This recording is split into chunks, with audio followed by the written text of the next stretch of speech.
Hi, I'm Karen. We're here at Montavilla Sewing Center, and today we're talking about the Baby Lock Soprano. In this video, I'm going to show you how to thread the machine and how to wind a bobbin. So, to start with, let's lift up the cover here. Now I'm going to unthread the machine, and when you go to unthread your machine, cut the thread right there. Make sure the presser foot's up because that opens the tension discs, and then pull out this extra thread this way. I don't want you to take your spool and pull it backwards out of your machine because that can cause lint to build up in the tension discs here. So remember, snip, pull out the excess. All right, so to do our bobbin winding, we're going to take the thread and we're going to follow the dotted line path. So we go up here, around here, and where it says 2, we come over here. And give it a little tension on the uphill side so that it slips right underneath that little tension disc there. That tension disc is going to help the bobbin thread wind nice and evenly and flat on the bobbin. Okay, so this bobbin was just happened to be sitting there. You usually look in your accessories to find another bobbin, but this just happened to be sitting there. So the way I like to do my bobbins, I take the tail end of the thread, poke it through the side of the bobbin like that, from inside to outside, and put that right on there like this. You could also wind it around and use these little cutters, but I kind of think this is a little bit more secure, so that's why I like to do that. Then you push this to the right. Now, what that's going to do is cause the machine to not sew, but instead wind a bobbin when you push that to the right. It's like a switch. This little guy here is to keep your bobbin from winding too full so that it goes past the edge. So it's a kind of a safety, a stop. When your bobbin thread gets fuller and fuller on here, it pushes this back and kind of disengages that spinning part on the spindle. So I'm going to start out holding this up, get my foot control here, and just start spinning. And after it gets full enough, well, after it's made several layers here, then you go and snip this off. I don't snip it off too soon or else it'll just come right back off of there. So now I can just keep on winding. In this case, I only want a little bit of thread on my bobbin, and that's good enough. So pull this back, lift it off, and you can use these little blades here to just cut your bobbin thread. Now to put the bobbin in the machine, first I'll take the other one out that's already in there. You want to put the bobbin in so that the thread tail comes off the left-hand side. Notice it looks like the letter P. Okay, right here is a little embossed diagram that you can also see how the thread is supposed to go in.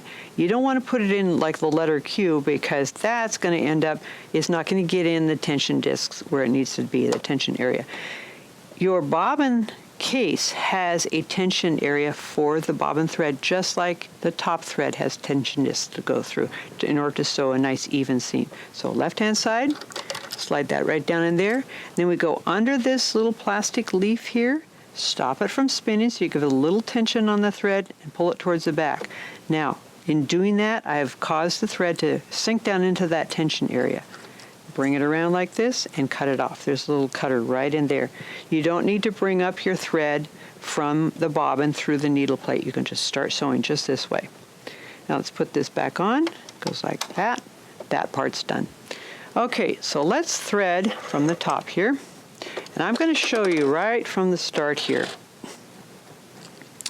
Okay, when you put your thread on the spool pin, have the thread coming from underneath because it's going to spiral off the end like that. It tends to spiral with fewer kinks than if you have it this way. Now some threads, different brands of thread, are spun a different way.